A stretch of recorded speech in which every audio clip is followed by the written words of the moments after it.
asalaamu calaykum waraxmatullaahi wabarakaatu daawadayaasha qiimaha ee qadarinta leh meel kastood ku sugan tihiin kusoo dhowaada telefishinka caalamiga samareeb t v daawadayaal qodobada wararka aad ku daawan doontaan ayaa waxaa ka mid ah ra-iisul wasaare rooble oo soo faray fariin cusub wararka ugu dambeeyey caleemasaarka madaxweynihii shanaad ee dalkaasi jabuuti ismaaciil cumar geele ciidamada nisa oo howlgal qorshaysan ay ka wadaan gobolka hiiraan ergey ka socda maraykanka gaaray dalkaasi israa'iil falastiin iyo israa'iil oo xabad joojin loogu baaqay shiinaha oo markab dagaal iyo ciidamo u soo diray xeebaha dalka soomaaliya intaas waxay ahaayeen qodobada wararka ugu dooroon haatanna kusoo dhowaada wararkii oo fisan ciidamada nabad sugidda ee dowladda soomaaliya saacadihii lasoo dhaafay howlgal qorshaysan ka fuliyeen duleedka magaalada beledweyne ee gobolka hiiraan kuwaas oo lagu xaqiijiyey amniga magaaladaasi howlgalkaasi ayaa si gaar ah waxaa loogu sameeyey deegaano hoos yimaada magaaladaasi beledweyne oo ay ku sugan yihiin dagaalyahanada al-shabaab taliyaha nisa ee deegaanka beledweyne ibraahim maxamed abuukar oo la hadlay warbaahinta ayaa sheegay in si nabadoon ah ku gaareen deegaano ka tirsan gobolka hiiraan kadib markii ay isaga baxeen hogaamiyaashii al-shabaab ee horay ugu sugnaa goobahaasi sidoo kale wuxuu intaasi ku daray inay sii wadi doonaan howlgalladooda inta al-shabaab lagu saarayo deegaanadaasi dhinaca kale ma jirto weli wax hadal ah ka soo baxay dhinaca kooxda al-shabaab oo ku sugan ay guusha ku sheegteen ciidamada dowladda soomaaliya madaxweynaha dalka jabuuti ismaaciil cumar geele ayaa maantkii shanaad loo caleemasaaraya xilka madaxtinimada dalkaasi munaasabadda caleemasaarka ayaa sidoo kale si weyn loo soo qabanqaabiyey iyadoo ka qaybgalaya wufuud kala duwan sida ra-iisul wasaaraha soomaaliya maxamed xuseen rooble madaxweynaha somalilan muuse bixi cabdi ra-iisul wasaaraha dalka etoobiya abiy axmed ra-iisul wasaaraha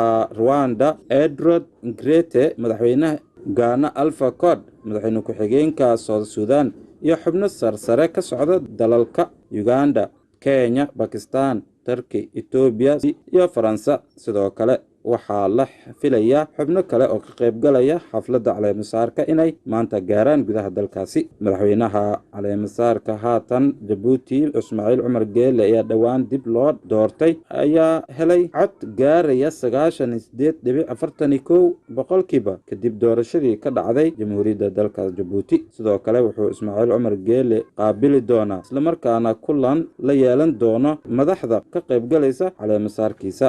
ergey gaar ah ka socda dalka maraykanka ayaa gaaray magaalada talaabib si uu halkaa ugu bilaabo wadahadallo ku aadan joojinta dagaalka socda ee u dhexeeya israa'iil iyo falastiin wakiilka ayaa sida laga filayo wuxuu si gaar ah ula kulmi doonaa dhinacyada israa'iil falastiin iyo saraakiisha qaramada midoobey iyadoo laga rajo qabo in dhowaan la gaaro heshiis xabad joojin ah militariga israa'iil ayaa saaka duqeymo ka fuliyey marinka khaza halka dagaalyahanada falastiinna ay gantaalo ku weerareen israa'iil ra-iisul wasaaraha xilka sii haya ee xukuumadda federaalk soomaaliya mudane maxamed xuseen rooble ayaa war qoraal uu ka soo saaray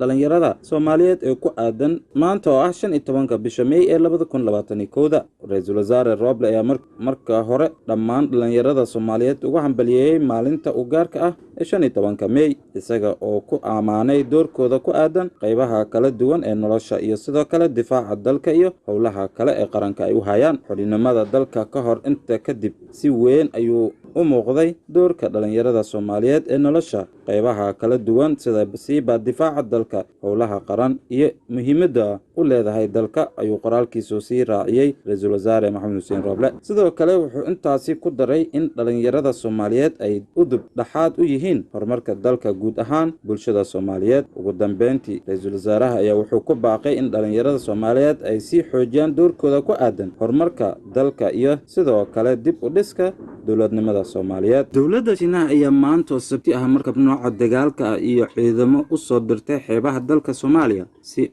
ay u galbiyaan maraakiib ganacsi ah isticmaala biyaha Soomaaliya iyo sidoo kale meelaha ka baxsan markabkan oo ah mid ballaaran oo waxa uu dul saaran diyaaradaha kuwa qumaatiga u kaca helikabtarada iyo gantaalada wax burburiya iyo doomo nooca dheereeya wuxuuna noqonayaa markabkii 38aad ee la socda ciidamada xoreynta badda BLA warka ugu dambeeyay ee maraakiibta ayaa sheegay inuu ka soo cambabaxay degada Shuzan ee ku taala dalkaasi Shiinaha ujeedka waxa sidoo kale yahay in ciidamada badda shiinaha iyo maraakiibtooda ugu hortagi lahaayeen weeraro lagu qaado maraakiibta ganacsiga ee mara biyaha Soomaaliya. Si kastaba, Shiinaha ayaa sanadihii ugu dambeeyay sare u qaaday howlgallada uu ku wado biyaha dalka Soomaaliya iyo kuwa caalamiga ah, waxaana ciidamadiisa ay dhaqdhaqaaqyo xoogan ka wadaan gacanta cadmeed ee sidoo kale biyaha fog ee dalka Soomaaliya. Daawadayaal, intaas waxay ahaayeen war wixii dalka daafaha caalamka idinkaga keenay. Warkan war la mid intaan ku kulmi doono,